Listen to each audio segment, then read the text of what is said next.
I think they look as good now as they ever have under Bielsa. And in terms of him or them running out of steam, it feels like we're a long way from that.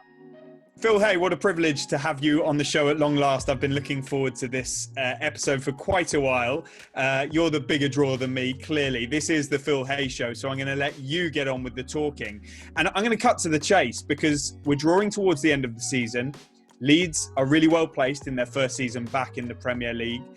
They've rectified their form of late. They've got some huge matches coming up in terms of the opponents, but their Premier League status isn't in doubt. And so the question now on the lips of pretty much every Leeds fan I speak to is, will Marcelo Bielsa be staying at the club?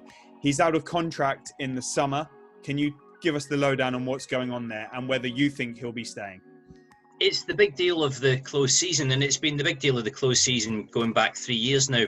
Prior to him being appointed, and then at the end of his first season and second season, there's required some contract negotiation. I think this season is similar to the previous two in the sense that I get the impression that he would like to stay if all things are equal.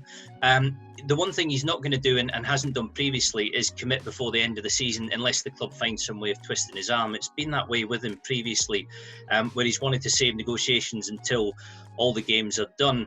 It's a slightly odd situation for Leeds. They're used to it with him, but I think now that they're up in the Premier League, they would prefer a scenario where they had somebody who was tied down for 2 years, 3 years, longer than 12 months at a time. And I think they would like to avoid, the repetitiveness of having to get into contract talks with him repeatedly. But they certainly want to keep him. I'd be very surprised if at this juncture he intends to go. He seems as energised by football and by Leeds as he's ever been. But it certainly will take some work when it comes around.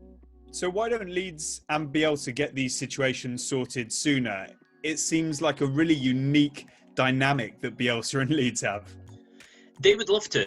I mean, they would make no secret of the fact that they would rather they sat down with him now, got it sorted out, got him tied down and knew for certain where they were going beyond the summer.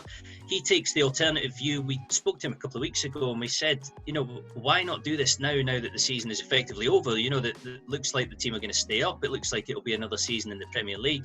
And his answer was that, that there are still things that could go on in the last 8, 9, 10 games that dictate this or make the club think that they should go in a different direction, which I don't see that happening at all. I think quite the opposite. They're 100% sold on keeping him as manager. I wonder from time to time as well whether there's a little bit of a power play here and a little bit of Bielsa making sure that this runs in the way that he wants it to and that it's done in his own time frame and us on his terms. But as I say, the impression I get is that he's very happy. There's been nothing in the way they've played this season and nothing in the results that would concern him or would concern the club. And I think it would be a shock to everybody if they didn't continue. Now, The Athletic is currently running a fantastic price for new subscribers of less than £1 or $1 per week for the first 6 months. That's 40% off an annual subscription. Just head to theathletic.com/Ask Ornstein. That's theathletic.com/Ask Ornstein.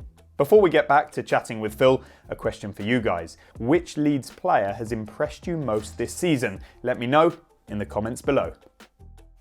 Tom asks, it sounds like Bielsa could be staying for another year come the end of the season, but just in case he isn't, do you have any idea who Leeds would have on their shortlist to replace him? Or if not, the type of coach they would go for? They would like some form of transition if they could. I don't think they're naive enough to think that they can find a direct replacement for Bielsa. And I think once you get to this level, as you'll know, when you're talking about elite coaches, you're talking about people who very much want to implement their own policies and their own methods and bring in their own players. And Bielsa says this himself. I think while he's widely admired in the game, I don't think there are a huge number of coaches who actually want to copy or mimic exactly what he does. I think that there are aspects of what he does that are almost impossible to copy. So there would have to be change and there would have to be some, to some extent, a little bit of tearing up of what's gone before. But if they can, the club would like to keep the framework in place. And that, to my mind, points to a continental appointment rather than a domestic one. They in the past, they've taken a shine to Lee Bowyer, who was down at Charlton. But I very much think that sort of ship has sailed with promotion and the fact that they've moved into a much higher level now. And there have been links to Steven Gerrard up at Rangers as well. And I really don't think it'll be very long before we see Gerrard down in the Premier League. But as I say, I think ideally they would like somebody who could pick up what Bielsa has done and carry it forward. But I think they know as well that there will have to be concessions made to the next head coach, because the next head coach will not want to be exactly like Bielsa and will absolutely want to do his own thing. I think they look as good now as they ever have under Bielsa. And in terms of him or them running out of steam, it feels like we're a long way from that. Well, you talked about freshness there, and I think Leeds as a club will always be looking to refresh and to improve and to look how they can strengthen that squad. Now, there'll be loads of people watching this who want to know what they're going to do in the summer, Phil. I've heard from people that they're looking at maybe 3 positions, sort of back up to what they already have to provide some greater quality and depth than they already have in this very impressive first season. But you're the man on the patch. What are Leeds looking to do in this market? And crucially, how much money do they have to spend? I don't think they'll spend as much as they did last summer. It was an investment of about £100 million, but there will be a healthy budget. And the point of spending £100 million last summer was, to some extent, to make sure that there wasn't the need for undue investment in windows going forward. It's not that they don't want to spend. I think they just feel that that sort of outlay year after year is probably not sustainable or probably not necessary. But the key thing for them last year, and this will, the same rules will apply this time round, particularly if Bielsa does stay, was to keep this core of the squad that had played under him, because they understood his methods and they'd adapted to his methods and they'd adapted to them very, very well. But at the same time, to kind of elevate the general standard of the squad by bringing in players like Raphinha and Rodrigo and Llorente and Robin Koch. And again, they'll try to do the same this summer. I think somewhere of 3 to 5 signings is probably about right. I think they will try and find themselves a first choice left back, because that's a position that has never really picked itself under Bielsa. They've had Barry Douglas there, they've had Alioski there this season. I think looks increasingly likely that Alioski will go at the end of his contract when the season finishes.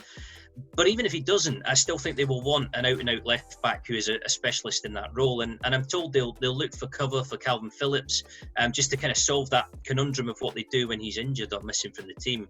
And I also think we'll see another more advanced, more attacking midfielder come in, just to increase the options in that sort of area where Cleek plays and Rodrigo and where Stuart Dallas has been in very good form recently. Those to my mind would be the priorities. And I think to everybody watching the team, those would be the areas that really need to be the priorities. Am I allowed to mention the name Rodrigo de Paul? Well, I've just done it. Of course.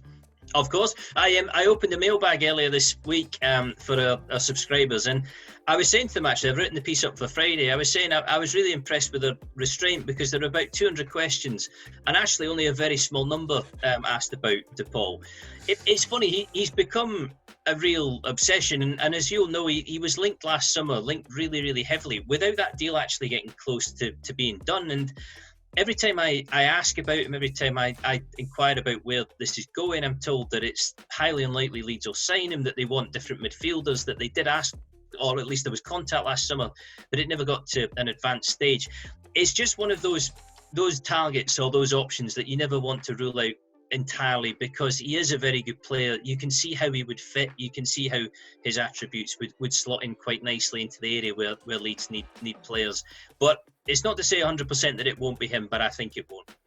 Yeah, quite a lot of questions, one of which came from Brett about options as a backup striker for Bamford, which actually leads me nicely onto the fact that he's out of contract in the summer of 2022. No new deal has been signed yet. It's been suggested to me that this will be taken care of. It's not anything to be alarmed about. So I want your thoughts on that striker role, stroke Bamford contract, and also Raphinha. He's a player who is drawing attention, links to some of the biggest clubs in the Premier League. Is there anything in that, or is he a player who, after this very impressive first season, is going to be staying at Leeds? Well, like you, the indication I get with Bamford is that will be sorted, and the kind of lack of urgency with it, or the lack of stress around that, suggests to you that the club and he think that it is in hand and it will be dealt with and will be extended, and it certainly makes sense to do that. In terms of another striker, it's not a position that's been mentioned to me as a priority. this summer, and not a position where I think Leeds will throw a lot of money if they have a decent budget to spend. I think that cash will go elsewhere, and they will prioritise other positions. In terms of Raphinha, the last time I asked about him, there had been no contact of note, and for all the links to the various clubs, particularly those top 6 and top 4 in England, there was nothing really concrete behind it. But I think you have to be sensible, and you'll have seen this at various other clubs in the Premier League, sensible enough to know that it all depends this on who bids what and when they bid. And Radrazani at Leeds has spoken about trying to mimic or to replicate to some extent the model at Leicester. And one of the things Leicester have done very well is to pick the time when it's right to sell players, and to pick the time when the money they're being offered is so vast that it makes no sense to turn that down. So I get no sign at all, and I see nothing to suggest that Leeds want him to go in the summer, or that they're expecting him to go, or that they will actively try to pull in money for him. I'd like to think he will definitely be here next season, but it's hard to imagine him playing the way he is if this trajectory continues, for a sustained period of time, that he isn't going to start drawing interest from some very, very big clubs. And if big offers come in, that's the point at which decisions have to be made.